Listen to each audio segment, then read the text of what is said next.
दोस्तों आप सभी को याद होगा एप्पल ने अपनी न्यू प्राइवेसी पॉलिसी लाई थी जिससे फेसबुक को काफी ज्यादा बुरा लगा था। तो यहाँ पर इस प्राइवेसी पॉलिसी के अंदर कई चीजें मांगी गई थी। बड़ी बड़ी एप्लीकेशन जो भी रन करती हैं इनके ऐप स्टोर के ऊपर, उनसे कहा गया था कि भैया एग्जैक्टली बताओ कि तुम किस तरीके का डेटा लेते हो अपने यूजर से और क्या उसको शेयर करते हो और कितना शेयर करते हो। तो यहाँ पर सबसे ऊपर नाम आया है इंस्टाग्राम का, जो कि 79% डेटा को शेयर करता है थर्ड पार्टी एप्लीकेशन के साथ में, चाहे आपकी सर्च हिस्ट्री हो, आपकी लोकेशन हो, आपके कॉन्टैक्ट हो, आपके परचेजेस वगैरह हो। इसको मोस्ट इन्वेसिव ऐप के लिस्ट में टॉप पर रखा गया। और दूसरी आती है इसकी पेरेंटल कंपनी फेसबुक, जो कि 57% डेटा को शेयर करती है थर्ड पार्टी एप्लीकेशंस के साथ में। और अगर बात की जाए लिस्ट इन्वेसिव एप्लीकेशन की जो सबसे कम डेटा शेयर करती है या फिर शेयर करती नहीं, उसकी लिस्ट कुछ इस तरीके की है, जहां पर क्लब हाउस और सिग्नल जैसी एप्लीकेशन का नाम सबसे ऊपर आता है। हालांकि 0% है सारी की सारी, तो देख सकते हो। दोस्तों आप सभी को याद होगा जब ये पेंडेमिक आया था कोविड-19, तब से लेकर अब तक लोगों में गेमिंग को लेकर काफी दिलचस्पी बढ़ चुकी है। हालांकि पबजी मोबाइल बैन हो गई, लेकिन उसके बाद में मजे आए डिस्कॉर्ड के।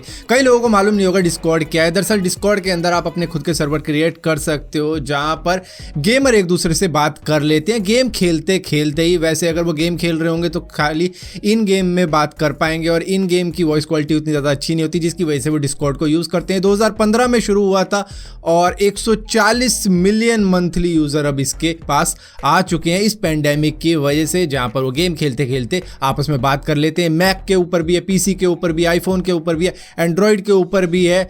लेकिन अब माइक्रोसॉफ्ट की नज़र इस पर पड़ चुकी है कि यार ये तो फायदे का सौदा है। इसने पिछले साल $100 मिलियन कमाए थे पेंडेमिक के वक्त में, तो यार इसको खरीद लेना चाहिए। तो यहाँ पर $10 बिलियन का ऑफर दिया है उन्होंने डिस्कॉर्ड को कि चलो बिक जाओ हमसे और हम तुम्हें खरीद लेते हैं, क्योंकि माइक्रोसॉफ्ट गेमिंग इंडस्ट्री के अंदर आ चुका है, जहां पर उनका खुद का ऑनलाइन स्ट्रीमिंग प्लेटफॉर्म भी मौजूद है और यहाँ तक कि उनका कंसोल भी है और बाकी सारी चीज़ें भी है उनकी गेमिंग से रिलेटेड। तो यहाँ पर ये भी उनके हाथ में आ गया तो बहुत बड़ी चीज़ हो जाएगी, क्योंकि ये बहुत से गेमर यूज़ करते हैं, बल्कि बहुत से नहीं, ऑलमोस्ट सारे ही पीसी गेमर इसको यूज़ करते हैं जो कि मल्टीप्लेयर गेम खेलते हैं। दोस्तों वेब सीरीज देखने वाले फैंस के लिए अच्छी खबर ये है कि भैया पहले हाई कोर्ट के अंदर नेटफ्लिक्स, अमेजॉन प्राइम और दूसरे जो भी ऑनलाइन स्ट्रीमिंग प्लेटफॉर्म थे उनके ऊपर सवाल जवाब हो रहे थे कि भैया ये न्यूडिटी दिखाते हैं, अब्यूजिव लैंग्वेज यूज़ किया करते हैं, वायलेंस इसके अंदर काफ़ी ज़्यादा होती है और कंटेंट कुछ इस तरीके का होता है कि फैमिली के साथ में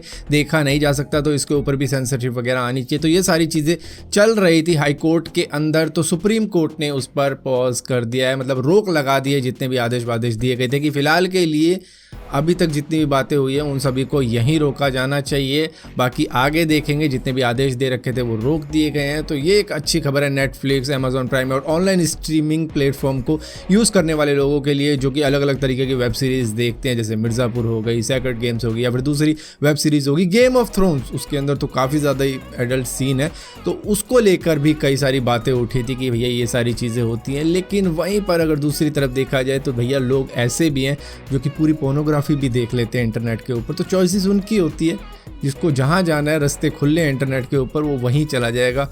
सो ऐसा नहीं है कि किसी को फोर्स किया जाता है कि भैया यहीं पर जाके ये चीज़ें देखो या वहीं पर जाके वो चीज़ें देखो। जिसको जहाँ जाना होता है वो इंटरनेट पे चला जाता है। तो इंटरनेट को फ्री रखा जाना चाहिए मेरे हिसाब से। दोस्तों चाइना के रिसर्चर्स ने एक ऐसी लेज़र मशीन डेवलप कर दी है जो कि 1 से लेकर 2 किलोमीटर के बीच में कोई भी हिडन ऑब्जेक्ट होगा जो कि उनको ढूंढना है, उसको ये ढूंढ कर निकाल सकते हैं। चाहे 2 किलोमीटर लंबी इन्होंने दीवार बना दी और उसके बीच में चुन दिया हो वो ऑब्जेक्ट, तो भी ये ढूंढ कर निकाल सकते हैं। दरअसल यहाँ पर university of science and technology of China के रिसर्चर्स ने कारनामा किया, जो कि उन्होंने अपने कैंपस के अंदर ही, जो कि शंघाई के अंदर मौजूद है, ये लेज़र मशीन लगाई। इसके बाद में उन्होंने अपना जो भी ऑब्जेक्ट था, एक पुतला था, उसको छुपा दिया कहीं 1.5 किलोमीटर दूर। उसके बाद में वो ढूंढ लिया था। दरअसल यहाँ पर इन्होंने NLOS टेक्नोलॉजी का यूज़ किया था, जो होती है non line of site imaging, जहाँ पर ये जो लेज़र लाइट है, लाइट पार्टिकल छोड़ती है, प्रोटॉन छोड़ती है, जिसके बाद में वो रिफ्लेक्ट होकर वापस आते चले जाते हैं और उसके बाद में एक इमेज क्रिएट होती चली जाती है, जब तक कि वो ऑब्जेक्ट मिल नहीं जाता। और रिफ्लेक्ट होते होते ये अपने उस ऑब्जेक्ट तक पहुंच जाता है, अगर वो 2 किलोमीटर की रेंज के अंदर है।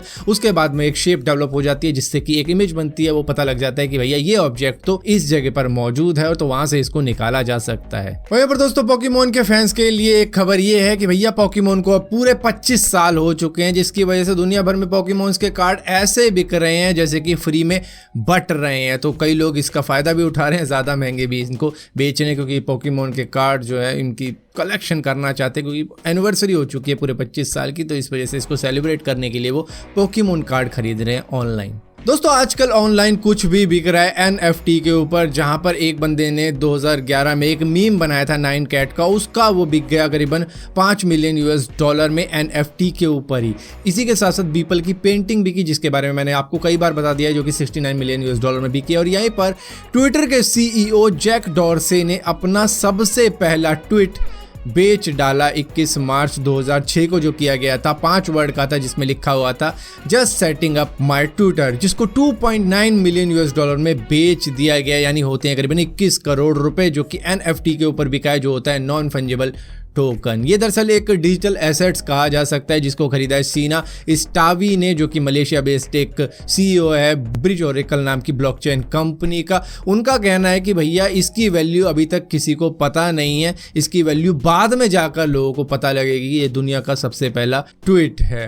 तो यहाँ पर बता दूं मैं आपको, NFT दरअसल डिजिटल एसेट्स होते हैं, चाहे वो यूनिक चीज़ हो कोई भी, लेकिन डिजिटल बनी हुई होनी चाहिए और वन ऑफ अ काइंड होनी चाहिए, कि यूनिक होनी चाहिए, कि सबसे पहली चीज़ हो गई, सबसे अलग हो गई।